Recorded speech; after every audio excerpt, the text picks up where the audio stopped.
घंटा।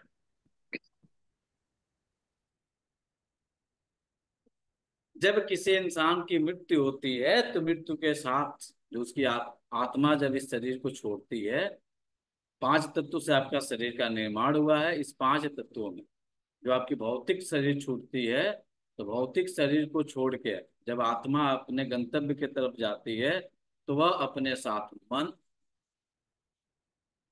अहंकार, बुद्धि और चित्त, इन चार चीजों को लेकर कैरी करती है। इसका उदाहरण देखना है तो आप देख सकते हैं, आपके घर में जन्म लेने वाला जो बच्चा होता है, बहुत सारे बच्चे बहुत तीव्र बुद्धि के होते हैं। बहुत सारे बच्चे जो है उस बहुत चंचल स्वभाव के होते हैं। बहुत सारे बच्चे ऐसे मिलेंगे जिनका जो है अहंकार से रोम रोम भरा होगा। मात्र 2 साल का बच्चा है, उसकी एक्टिविटी आप देखेंगे तो ईगो से भरा हुआ रहेगा। क्यों?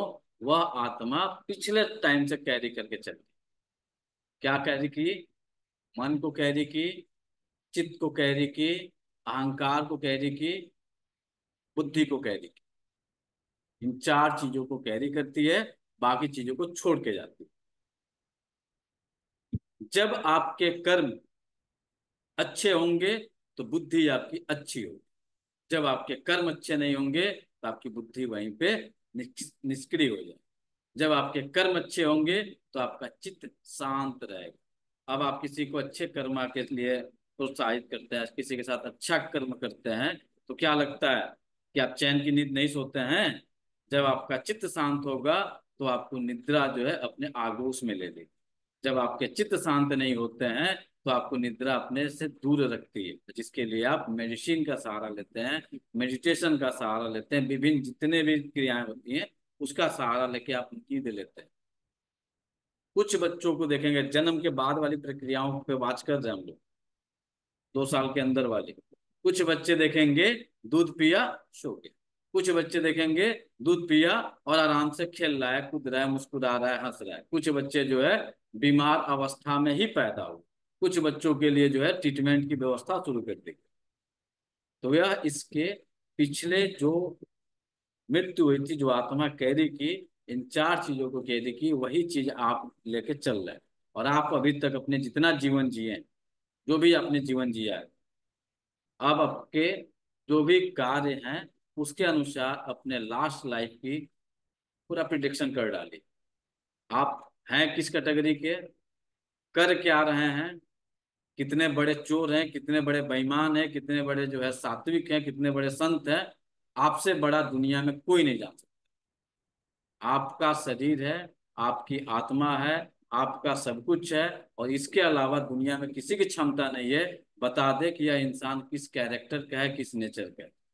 कुछ लक्षणों के आधार पे एक अनुमान जरूर लगा सकते हैं, लेकिन आप सेल्फ जान सकते हैं कि आप ही जो है संत है, या फिर आप जो है बहुत बड़े चोर है या बहुत बड़े राक्षस। बात तो हो सकता है कड़वी हमारी लगे, लेकिन आपके अलावा दुनिया में कोई नहीं जान सकता है। ये क्या बताएगा? आपके जीवन के अभी तक के जितने कर्मा किए हुए हैं वो कर्मा बताएंगे। वो कर्मा कैसे आप उसको रिप्रेजेंट करते हैं, नेचर का खेल होता है। नेचर आपके नाते रिश्तेदारों से संबंध जो होते हैं वहां से इंडिकेशन करता है कि आपके संबंध कितने अच्छे हैं और आपकी आत्मा कितनी शुद्ध है, और आप कितने अच्छे कर्म करके जो है कैरी कर रहे हैं। आपको मोक्ष मिलेगी कि नहीं मिलेगी, आपको तड़पना है कि क्या करना है जीवन में, कितनी समस्याएं आपको चलनी है, ये आपके नाते रिश्ते इंडिकेट करते हैं। दूसरा कुछ नहीं है। तो नाते रिश्ते क्या क्या होते हैं, जिसको जिसको नोट करना है कर लीजिए। वहां से आप अपने पूरे लाइफ की एक एक चीज निकाल सकते हैं। जहां से नाते रिश्ते गड़बड़ है, भाई साहब आप पितृ दोष से पीड़ित हैं। जिसके भी, बहुत सिंपल, आसान सरल भाषा में समझ जाइए। बाकी कहीं ज्यादा कुंडली देखने की जरूरत नहीं है, बहुत ज्यादा दिमाग लगाने की जरूरत नहीं है। केवल अपने रिश्तों को समझ जाइएगा। आप अपने बारे में समझ जाइएगा, आप परेशान क्यों हैं, इतनी तकलीफ क्यों झेल रहे हैं, आपके बच्चे क्यों परेशान हैं, आपकी पीढ़ियों को क्यों गड़बड़ हो रही हैं। इन रिश्तों को समझ जाइए। पहला रिश्ता आता है पिता का। जिस किसी के पिता के साथ चाहे व्यवचारिक मतभेद चल रहे हों, चाहे पिता घर में रह के भी बहुत दुखी रहता हो, उस इंसान के ऊपर पितृदोष लगेगा। जिंदा लगेगा, मरने के बाद नहीं, जिंदा लगेगा। मरने वाली घटना के बारे में हमारे पास भी कोई प्रूफ नहीं है, लेकिन जो रियल लाइफ में चल रहा है उसके आधार पे आपको इंडिकेशन करता है। किसी का दादा के साथ व्यवचारिक मतभेद हो, क्योंकि ये सभी रिश्तों में केवल व्यवचारिक मतभेद होता है। वह व्यवचारिक मतभेद प्रॉपर्टी में कन्वर्ट होता है, वो बाद में जो है कि विभिन्न तरह के तरीके से जो है आपके सामने दिखने लगता है, लेकिन उसकी शुरुआत जो होती है केवल व्यवचारिक मतभेद से शुरू होती है। पिता, दादा जो जिंदा है, मैक्सिमम लोग अपने दादा को देख पाते हैं, कुछ लोग नहीं देख। माता, दादी, माता, दादी, नाना, नानी। बहुत सारे लोग को ननिहाल से 1% संबंध नहीं होते हैं। आना जाना, मामा का हाल चाल लेना, कहीं कुछ नहीं है, सब खत्म। The end. पत्नी, पुत्र या पुत्री, चाचा चाची, चाचा का बेटा, चाचा की बेटी, मामा, मामी, मामा का बेटा, अपना भाई,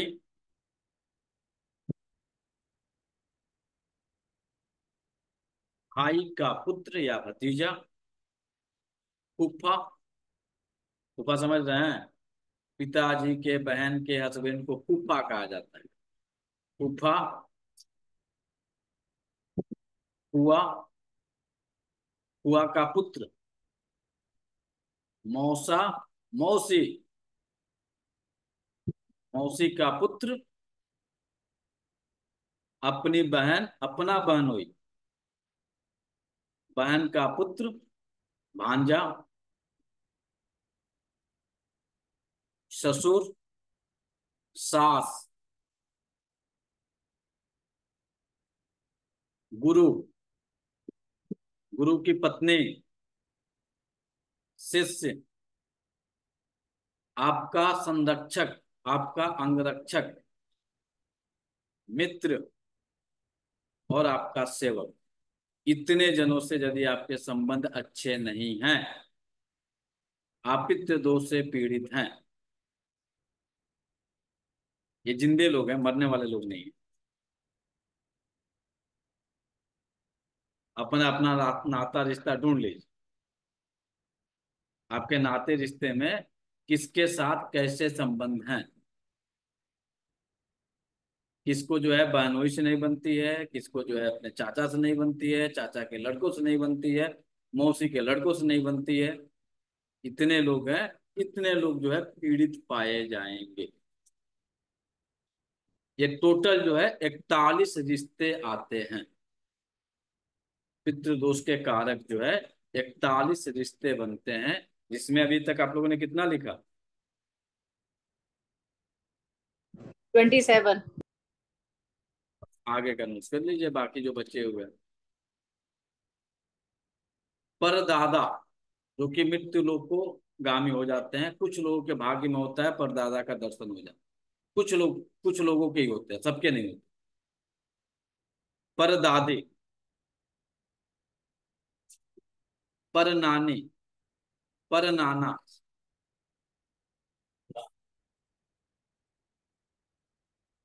पिताजी की सेकंड पत्नी, चाहे लाइसेंसी हो या बिना लाइसेंसी हो। लाइसेंसी का मतलब क्या, घर में आ गई। अब बिना लाइसेंसी का मतलब कि गुपचुप तरीके से पिताजी ने लाइफ को एंजॉय किया है, गुप्त भोगेंगे।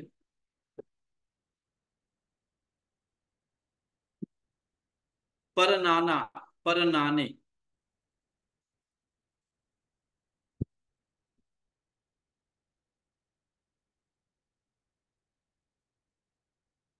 भाभी,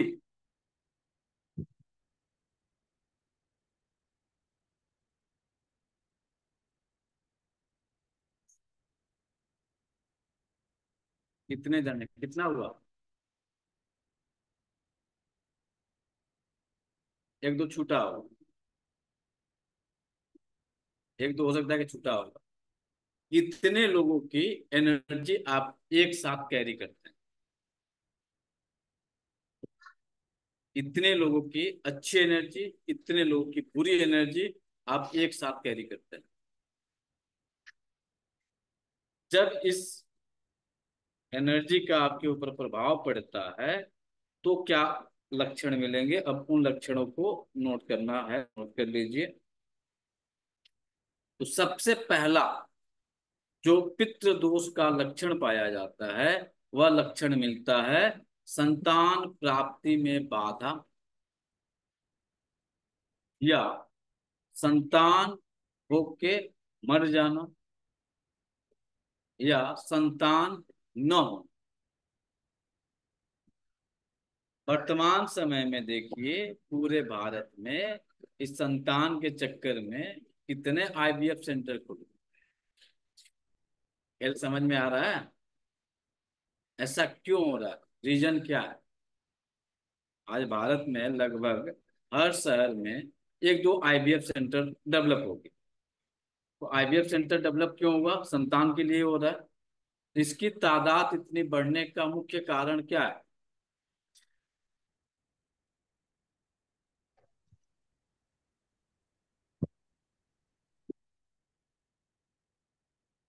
कोई जवाब दें। अरे इतने ज्ञानी जन बैठे हैं भाई, बताइए।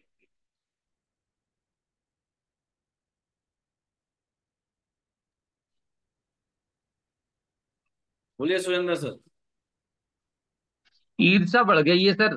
और प्रेम मोहब्बत खत्म हो गई है। सहनशीलता खत्म हो गई है। सहनशीलता खत्म हो गई इसलिए। इसकी वजह से ग्रह खराब हो रहे हैं। उसकी वजह से ये सब चीजें पैदा हो रही और कोई? वैक्सीन का असर है सर। इसका? वैक्सीन। चलिए, आपके लिए वैक्सीन हो गया। और कोई? सर लोगों में संतोष। हाँ, ये आईवीएफ सेंटर संतान प्राप्ति में बाधा आने का मुख्य रीजन है है। आपके लेट मैरिज। रिश्ते से दूरी बननी शुरू हो गई। आप अपने रिश्ते से कटना शुरू हो गए। आप खुद अपने आप को देखिए। आज के समय में शायद जितने लोग बैठे हैं ना, उनके मामा से यदि जिंदा हैं तो सिंपल, यदि आज फोन से भी बात कर रहे हैं ना, सालों गुजर जाते हैं बात किए हुए। बहन से बात करने में महीनों गुजर जाते हैं। ऐसे लोग मिलेंगे कि अपनी बहन, अपने सगा भाई से बात करने में जो है समय गुजर जाता है, एक माध्यम बना के बात करते हैं। ये नाते रिश्ते जो है सबसे ज्यादा, जितना ज्यादा डैमेज करेंगे, आपको संतान प्राप्ति में बाधा उत्पन्न करेगा और आप एक पितृ दोष को लेकर कैरी कर सकते हैं। अगला, संतान आपकी बात को न माने, अपने मर्जी से शादी करे।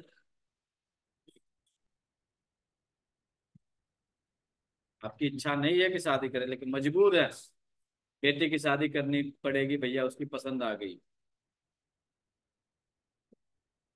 यदि आपने संस्कार दिया रहता तो आपका बच्चा किसी कंडीशन में बिना आपसे बताए शादी नहीं कर सकता है।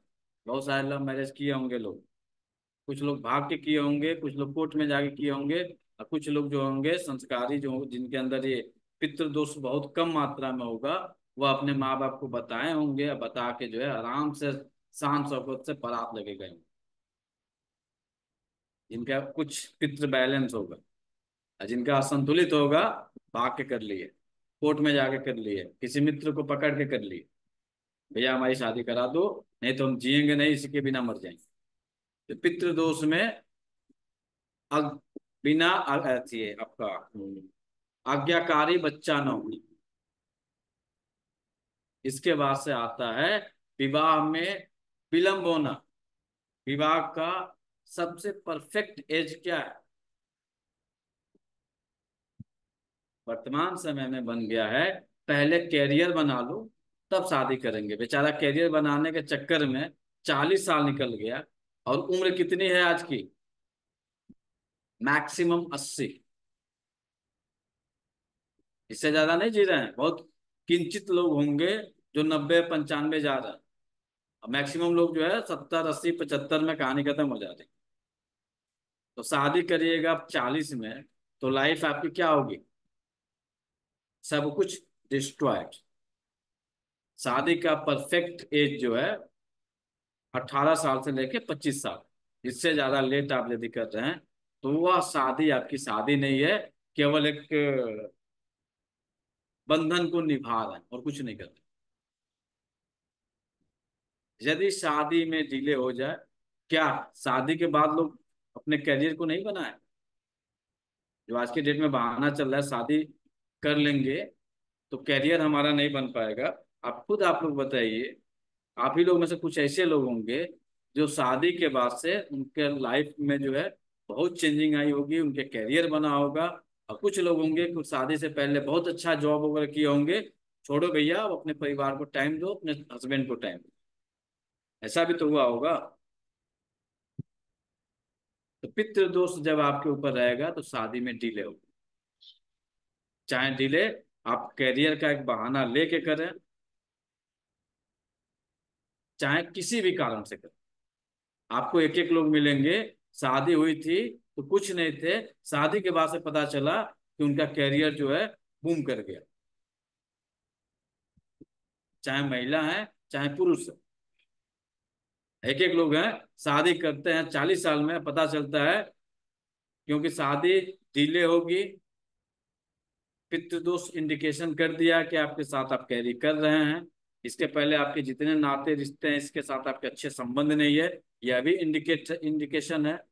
अब इसके आगे जब जाते हैं तो पितृदोष की सबसे अच्छी पहचान और होती है कि पारिवारिक कलह बढ़ जाता है। पारिवारिक कलह में खासकर पति पत्नी में डेली तू मैं की स्थिति बनेगी। दो तरह की पति पत्नी की लड़ाई होती है। एक लड़ाई होती है कि तू मैं हुआ, थोड़े देर के लिए हुआ, सारा गिला शिकवा खत्म। और एक होता है कि नहीं, तुम्हारे साथ रहना ही नहीं है, तुमसे बात ही नहीं करना है, महीनों महीनों बात नहीं करना है, महीनों महीनों अलग सोना है। एक कहानी होती है भैया, दिन भर जितना लड़ना है लड़ लो, शाम को जो है एक साथ एक बिस्तर पे सोएंगे, एक साथ खाना खाएंगे। तो ये लड़ाई जो होती है ये पितृदोष बहुत ज्यादा प्रबल नहीं है, ये इंडिकेट करती है बहुत ज्यादा प्रबल होगी तो भैया तुम्हारे साथ नहीं रहना, हमको मैके जाना है, हमको यहाँ जाना है, तुम्हारे साथ नहीं सोना है, दूसरे कमरे में सोना है। इस स्थिति को इंडिकेट करता है। हमेशा कलह बना रहे। अगला जो आएगा वो आएगा परिवार के किसी भी सदस्य के अंदर कोई भी असाध्य रोग होना। अब आप देख लीजिए कितने लोगों के घरों में असाध्य रोग है। असाध्य रोग का मतलब होता है कि जीवन पर्यंत चलने वाली वह बीमारी जो कभी ठीक न हो। कौन कौन से रोग आएंगे?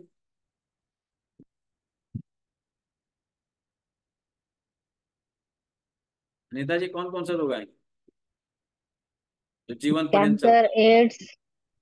क्या? Cancer, AIDS. पैरालिसिस। इतना दूर असाध्य चलिए। रोग तो यही है। Sir BP, sugar, diabetes, diabetes. BP.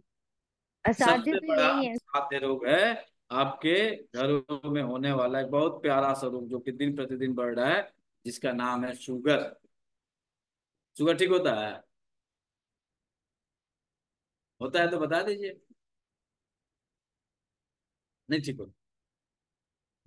Sugar मृत्यु पर्यंत तक चलता है। बाकी जो बीमारियां हैं सो हैं, लेकिन सबसे बड़ा इस समय विकृत रूप किस कौन सा बीमारी पकड़ा हुआ है? Diabetic, infertility, impotency. इनफर्टिलिटी हो गया, ठीक होगा? चल रहा है भैया। असाध्य रोग होना, बार बार हॉस्पिटल का चक्कर काटना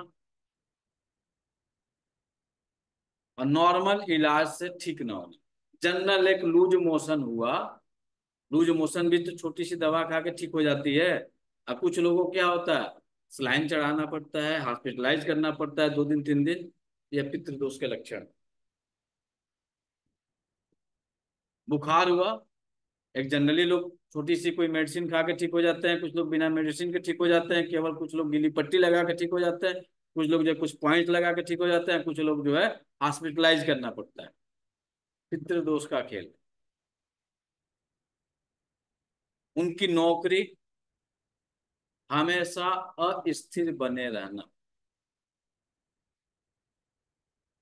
हमेशा मानसिक तनाव में रहना, डिप्रेशन में रहना, व्यवसाय हमेशा नुकसानदायक रहना। बेचारा खूब मेहनत करेगा, एड़ी चोटी लगा के मेहनत करेगा, व्यवसाय को खूब चाहेगा कि मेरा व्यवसाय ग्रोथ कर जाए, यूं जाएगा, यूं जाके वहीं से सीधे डंप मार जाएगा। यूं चढ़ा, यूं चढ़ के जो है सीधे खाई में गिरेगा, सब कुछ एक झटके में डिस्ट्रॉयड। पितृदोष का खेल है। करोड़ों करोड़ों का नुकसान, लाखों लाखों का नुकसान। नौकरी तो कन्फर्म है कि नौकरी तो है, अचानक से पता चल रहा है कि फायर हो। पितृदोष का खेल है।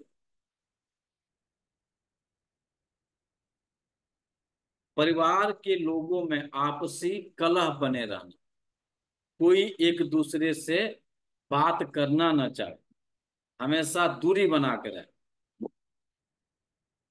एक घर है, उसी घर में बड़ा भाई भी है, छोटा भाई भी है, और पता चल रहा है कि बड़े भाई की वाइफ को या छोटे भाई की वाइफ को नौकरानी की तरह रखा जा रहा है, उसको टॉर्चर किया जा रहा है। एक भाई जो पैसा कमा रहा है उसको बहुत ज्यादा मान सम्मान दिया जा रहा है, एक जो है हमेशा उसको प्रताड़ित किया जा रहा है। पितृदोष है, इसलिए किया जा रहा है। पितृदोष न रहे तो जिस तरह से बड़ा है उस तरह से छोटा है, उस जितना प्यार बड़े को मिल रहा है उतना प्यार छोटे को मिल रहा है। जो पितृदोष बैलेंस होता है ना, नेचर का बहुत बड़ा खेल देखिएगा। जो इसकी ऊर्जा संतुलित होगी, जो नौकरानी बन के जीवन जिया, यूं चुटकी बजा के 6 महीना साल भर के अंदर ऐसे उसके लाइफ में चेंजिंग आती है कि वह राजा बनने के काबिल बन जाता है। इतनी पावर होती है।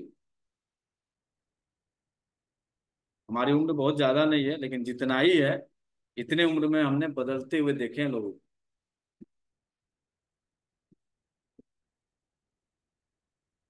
इसके अलावा परिवार में कोई दुर्घटना होते रहना, पता चल रहा है कहीं प्लग खुला हुआ छूट गया, किसी कारणवश स्विच ऑन किया, करंट मार दिया।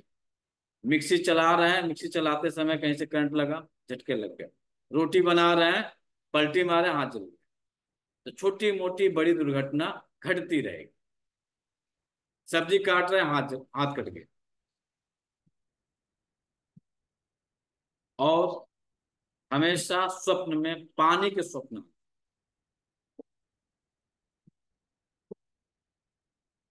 आंखों के नीचे कालापन रहना। जितने लोग आंख के नीचे कालापन है ये सब पीड़ित है। जाइए अपना फोटो निकाल लीजिए, चेक कर लीजिए। रात्रिचर होना, ये लक्षण है कुछ। रात्रिचर का मतलब समझ रहे हैं?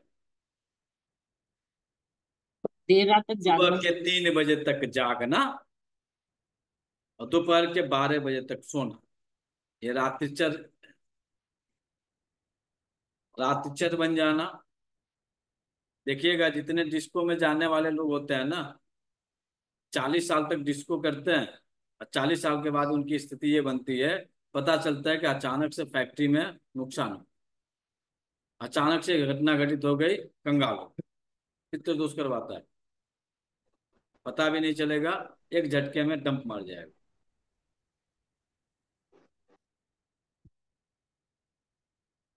किडनी जनित रोग होना, जिस घर में पितृदोष होगा किडनी जनित रोग पाया जाएगा। हड्डियों से संबंधित रोग होना,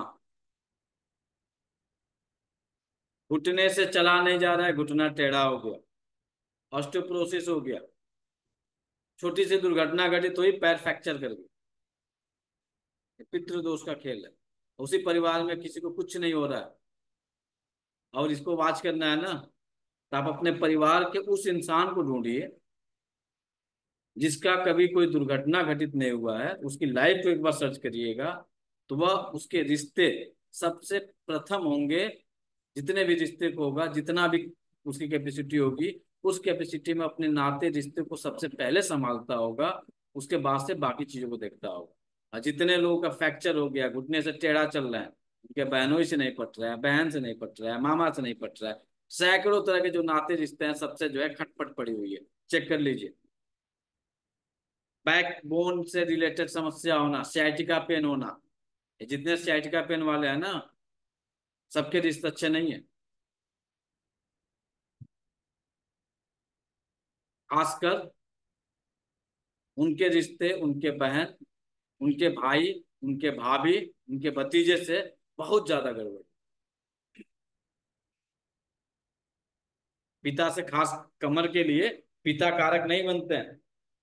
कमर के लिए घुटने के जितने बीमार है उसके पिता के साथ अनबन रही है। चेक कर लीजिए, जितने लोग के भी घुटने डैमेज हैं, आप अपने पिता के साथ क्या रिश्ते रहे हैं उठा के देख लीजिए। या तो आप बात नहीं करते हैं, आप मान सम्मान नहीं देते हैं, या फिर पिता के साथ आपकी अच्छी ट्यूनिंग नहीं है।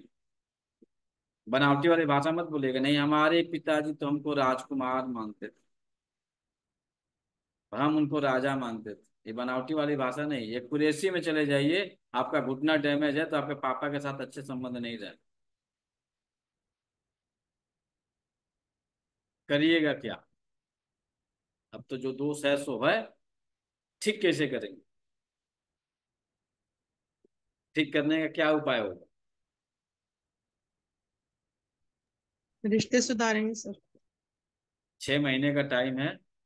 6 महीने में आपके जितनी ही चीजें हैं ना, जितने लोग की लाइफ में बहुत भूचाल आया हुआ है, कैरियर में भूचाल आया है, बच्चों को लेकर परेशान है, 6 महीना, 6 महीने का मतलब ये होता है जस्ट पितृपक्ष के बाद से नवरात्रि। इस नवरात्रि से अगले नवरात्रि के बीच के यदि टाइम पीरियड में आपने 6 महीने अपने अंदर चेंजिंग ला दिए, तो इस 6 महीने के अंदर आपकी पूरी स्थिति बदल जाएगी। हाँ, ये हम जरूर कर सकते हैं। 100% नहीं बदलेगी, कम से कम 50% तो आपकी मैक्सिमम चीजों में सुधार हो जाएगा। पहला उपाय है, जितने नाते रिश्ते हैं जिससे आप दूरी बनाए हुए हैं, चाहे कोई भी हो, जिसको आप शत्रु बना के बैठे हुए, क्षमा याचना करके उस रिश्ते को सुधार दो। भैया जो गलती हुआ सो हुआ, माफ करो, रिश्ते को अच्छे हम लोग निभाते हैं।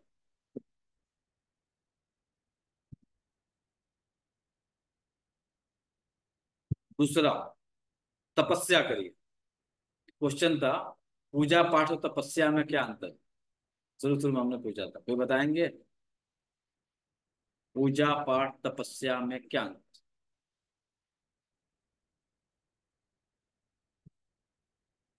पूजा पाठ किसकी होती है, तपस्या किसकी होती है?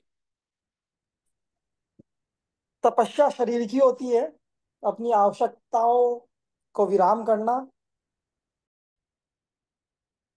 पूजा पाठ देवताओं को की जाती है, ईश्वर की तपस्या की जाती है।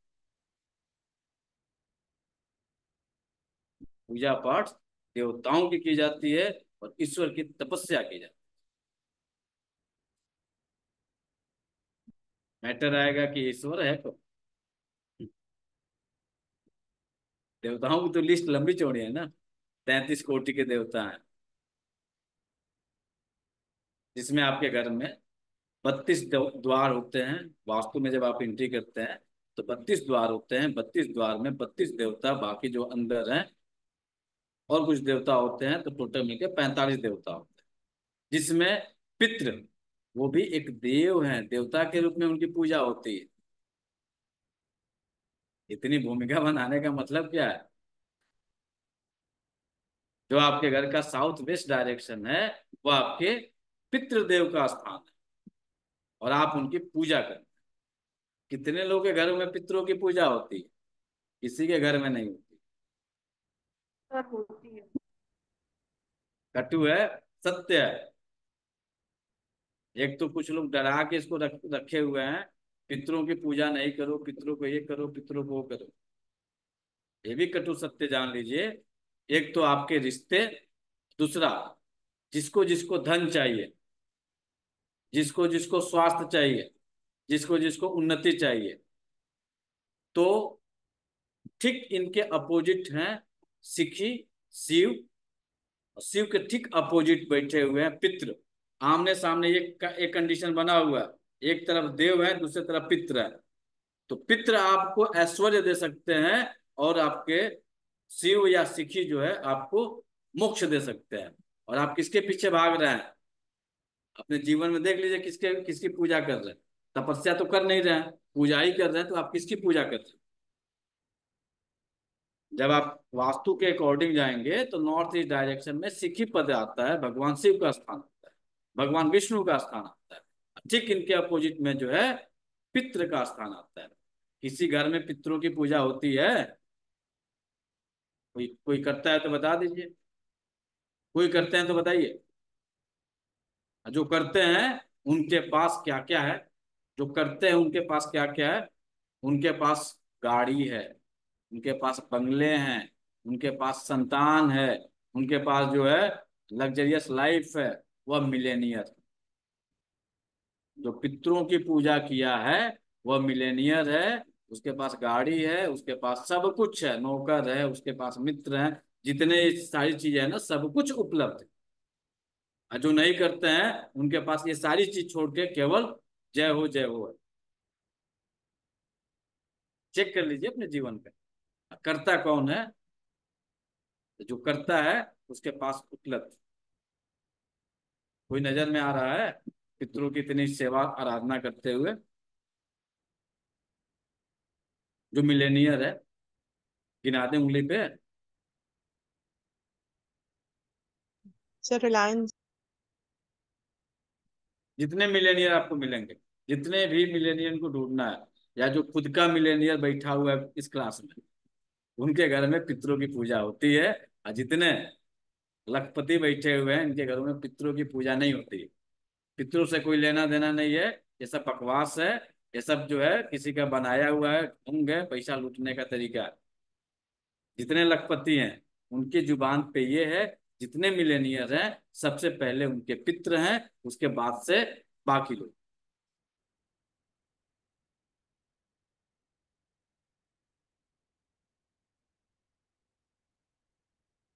एक बैठे हैं आपके एक्यूरेट ईश्वर चाहिए, मोक्ष चाहिए, तो नॉर्थ ईस्ट की आप आराधना कर रहे हैं, लेकिन अपोजिट साइड में पितृ हैं, पितृ की आप आराधना नहीं करते।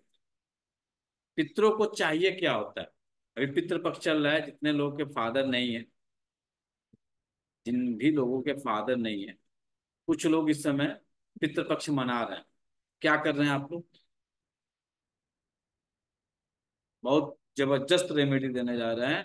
और ठीक इस समय से लेके अप्रैल नवरात्र तक अपने लाइफ में आप चेंजिंग पाइएगा। तो क्या कर दिया रहे हैं? जलाते हैं, दिया जलाते हैं पितरों को। और उनका जैसा पूजा करते हैं। चलिए, जलदान और तर्पण वगैरह होता है सर, और श्राद्ध कर रहे हैं। जी सर, जल उनको का तर्पण भी देते हैं तर्पण सुबह किया में। जाता है। तर्पण का मतलब क्या होता है? उन्हें तिल,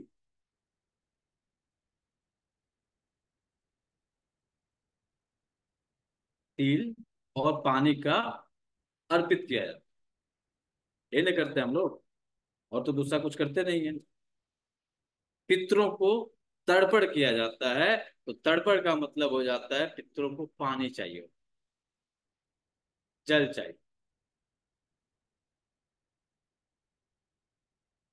अपने पितृ को प्रतिदिन यदि आप जल अर्पित करना शुरू कर दिए तो आपके घर में बरकत होने में समय नहीं लगेगा।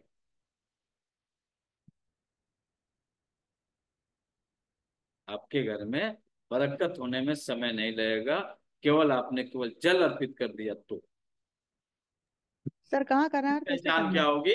जिस किसी के घर में पितृदोष होगा, एक तो पर्सन बाई पर्सन वाला लक्षण था, अब किसी के घर में ही पितृदोष है, पूरा परिवार ही तबाह हुआ है, तो उसके घर के छत पे पीपल के वृक्ष पाए जाएंगे, बरगद के वृक्ष पाए जाएंगे।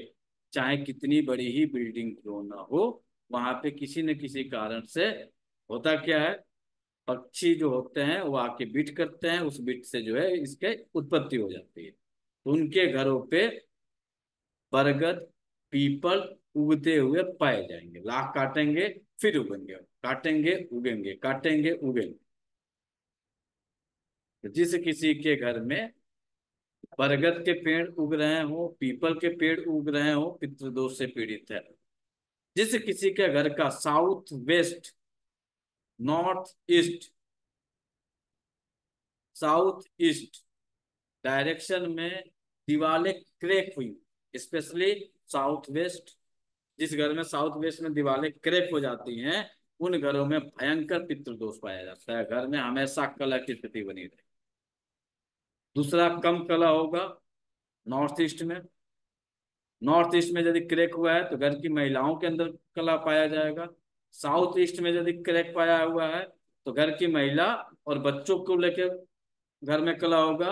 और साउथ वेस्ट में यदि क्रैक हो जाता है तो घर की महिला, पुरुष, बच्चे सब कुछ शामिल हो जाता है। तो जिसको जिसको चेक करना है अपने घर का डायरेक्शन चेक कर लीजिए, क्रैक हुआ है कि नहीं। क्रैक है, पित्त दोष से आप पीड़ित चल रहे हैं।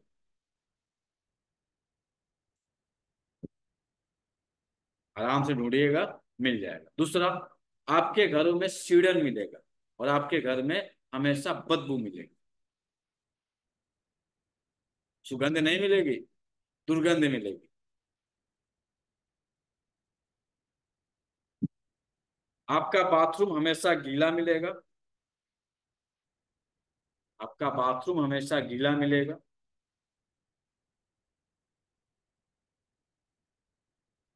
बाथरूम से हमेशा दुर्गंध आएगा।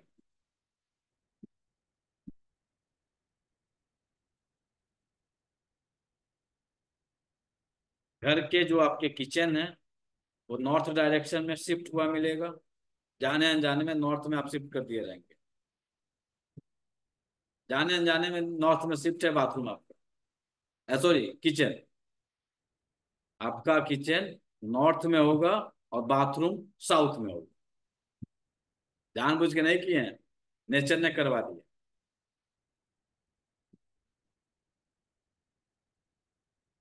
साउथ ईस्ट डायरेक्शन जो आपका होगा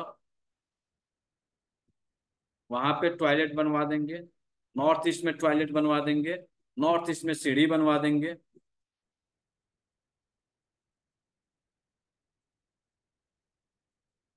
नॉर्थ ईस्ट में सीढ़ी बनवा देंगे, नॉर्थ ईस्ट में टॉयलेट बनवा देंगे। साउथ वेस्ट, साउथ ईस्ट में टॉयलेट बनवा देंगे। साउथ वेस्ट में टॉयलेट बनवा देंगे। जिन घरों में जितना ज्यादा जिन घरों में जितना ज्यादा बाथरूम होगा उस घर में भयंकर वास्तु दोष के साथ साथ पितृ दोष भी पाया जाए। जितनी ज्यादा बाथरूम उतना ज्यादा दोष। अब सिंपल सी बात समझ जाइए। बाथरूम विथ अटैच जो बेडरूम बन रहे हैं, ये सारे घर कैसे हैं, पीड़ित हैं। जाइए इनकी हिस्ट्री निकाल लीजिए। जितनी चीजों की डिटेलिंग दी है, ये नाते रिश्ते इनके सब खत्म है।